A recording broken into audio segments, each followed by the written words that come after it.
শবে বরাতের রাতে যে নারী 3টি আমল করবে ওই নারীর কপাল খুলে যাবে। কেননা শবে বরাতের রাত হচ্ছে এমন একটি রাত, এ রাতে আল্লাহ তাআলা অসংখ্য অগণিত মানুষের গুনাহখাতাগুলো ক্ষমা করে দেন। আল্লাহ তাআলা নিজে বলে দিয়েছেন সুনান ইবনে মাজার 1390 নম্বর হাদিস, নবীজি সাল্লাল্লাহু আলাইহি ওয়াসাল্লাম জানিয়ে দিয়েছেন, ইন্নাল্লাহা লা ইয়াত্তালিউ ফি লাইলাতিন নিসফি মিন শাবান ফায়াগফিরু লিজামিই খালকি ইল্লা লিমুশরিকিন আও মুশাহিন।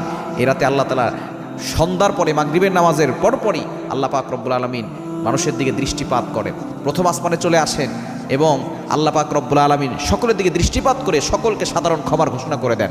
তবে দুই শ্রেণীর মানুষকে আল্লাহ ক্ষমা করেন না। এক নম্বর হচ্ছে যারা মুশরিক, আল্লাহর সাথে শিরিক করে। দ্বিতীয় নম্বর যারা মুশাহিন, যারা আল্লাহর সাথে হিংসা করে, মানে কারোর সাথে হিংসা পোষণ করে, এদেরকে আল্লাহ তাআলা ক্ষমা করেন না। এজন্য এই দুইটি কোয়ালিটি থেকে আমাদেরকে দূরে সরে আসতে হবে এবং নারীরা মা বোনরা 3টা কাজ করবে।